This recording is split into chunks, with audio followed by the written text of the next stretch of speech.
माननीय सदस्य श्री वरुण चौधरी जी। धन्यवाद महोदय जी।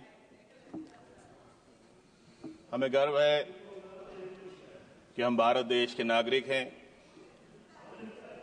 गर्व है बाबा साहेब डॉक्टर भीमराव अंबेडकर जी पर, जिनके माध्यम से हमें बराबरी का अधिकार मिला।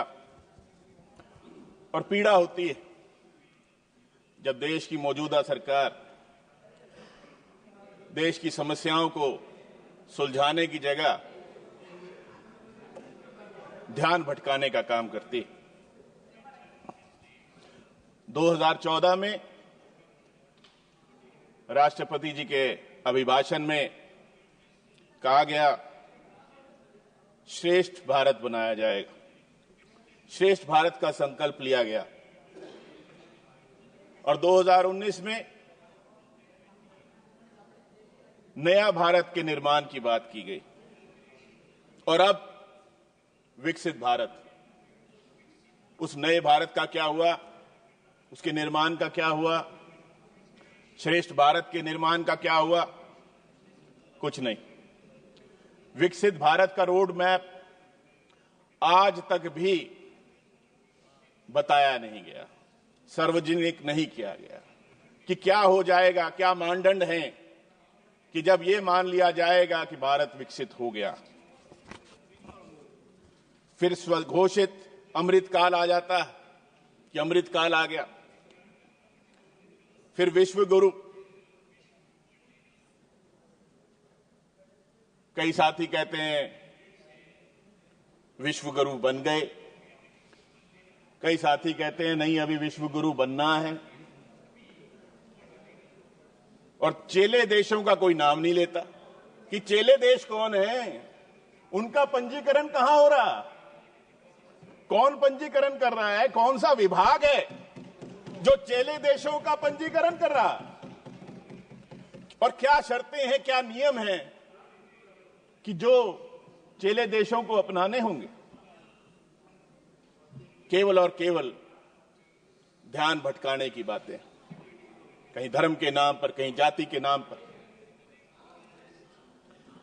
हालात ये हैं कि 80 करोड़ से भी अधिक भारतवासी अपना भोजन तक अर्जित नहीं कर पा रहे हैं। ये हालात हैं हमारे देश के।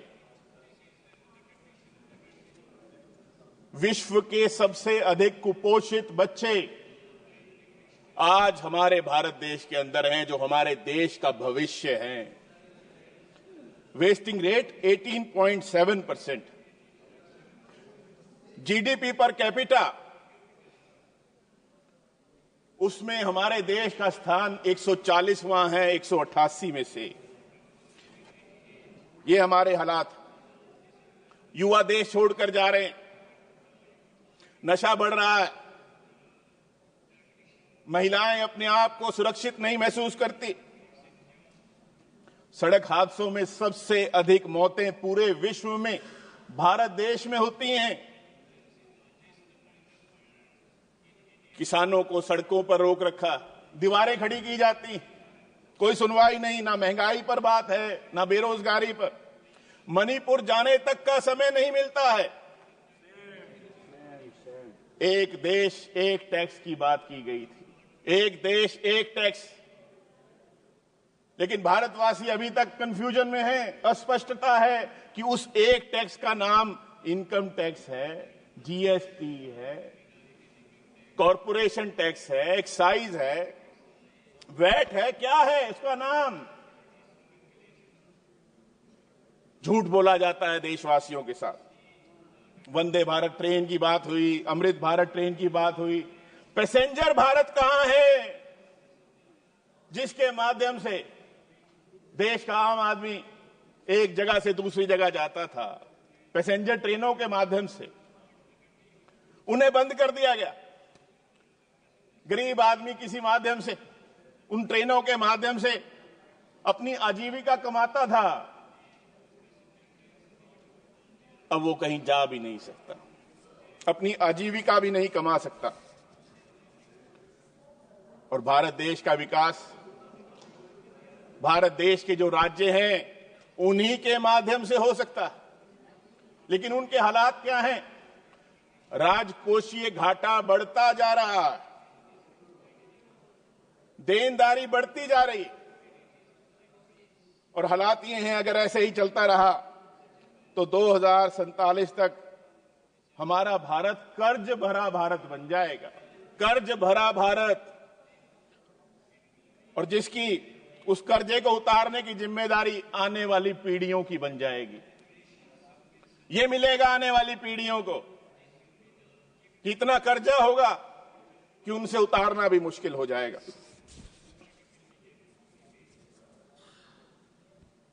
आज भारत देश में देशवासियों की ही सुनवाई नहीं, 1 साल से अधिक हो गया किसानों को सड़कों पर रोका हुआ। कहीं विश्व में ऐसा नहीं हुआ होगा कि सड़कों पर, नेशनल हाईवे पे दीवारें खड़ी कर दी गई, कीलें लगा दी गई कि भारत देश के अंदर ही भारत देश के नागरिक आ जा नहीं सकते, उनकी सुनवाई नहीं होगी, वो देश की राजधानी में नहीं आ सकते। शंभू बॉर्डर 1 साल से बंद है, किसान परेशान कि हमें क्यों रोका हुआ। कर्मचारी, व्यापार ठप हो गया, और उनकी सुनवाई करने के लिए सरकार के पास कोई समय नहीं है, कोई समय नहीं है। कहां व्यस्त हैं, कहां व्यस्त हैं? और मैं जानना चाहता हूं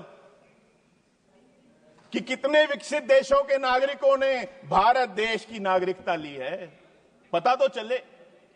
हमारे देश के नागरिक देश छोड़ छोड़ कर जा रहे हैं, ये हालात पैदा हो गए, ये शर्म की बात है। क्यों मजबूरन उनको देश छोड़ छोड़ के जाना पड़ रहा है?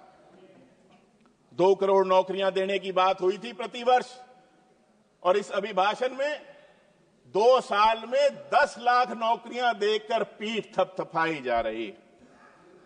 स्वच्छ भारत किसको देखने को मिल रहा? कहां है? पैसा खर्च हो रहा है, लेकिन स्वच्छता अभी भी कहीं दिखाई नहीं पड़ती। अनुसूचित जातियों के उत्थान के लिए कोई कार्यक्रम नहीं, कुछ नहीं।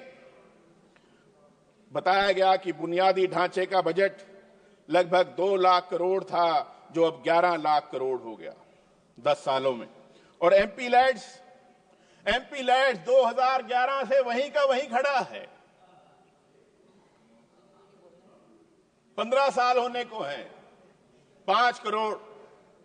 कहीं पर भी संसद सदस्य जाते हैं, लोग खुश होते हैं कि हमारे चुने हुए नुमाइंदे हमारे बीच में पहुंचे, और उन्हें उम्मीदें होती हैं अपने सांसद से कि ये कुछ अब गांव के लिए, वार्ड के लिए, उसकी तरक्की के लिए, उसकी आधारभूत संरचना के लिए कुछ देकर जाएं। लेकिन ये इतना कम अमाउंट है कि कुछ भी नहीं हो पाता। क्यों इसको नहीं बढ़ाया जाता? बार बार बहुत से सदस्यों ने भी कहा गया कि इसको बढ़ाया जाए, क्यों नहीं बढ़ाया जाता? 2011 आप सीपीडब्ल्यूडी के रेट्स देखिए कि 2011 में कंस्ट्रक्शन का क्या रेट था, लेबर का क्या रेट था, और अब 15 साल बीत रहे हैं, आज क्या रेट है? सीपीडब्ल्यूडी के रेट ही देख लीजिए। मेरा आपके माध्यम से यही आग्रह है, यही प्रार्थना है कि देश की सरकार देशवासियों की सुनवाई करे, उनकी समस्याओं का समाधान करे, ध्यान भटकाने का काम ना करे। आपका बहुत बहुत धन्यवाद। जय भीम, जय हिंद।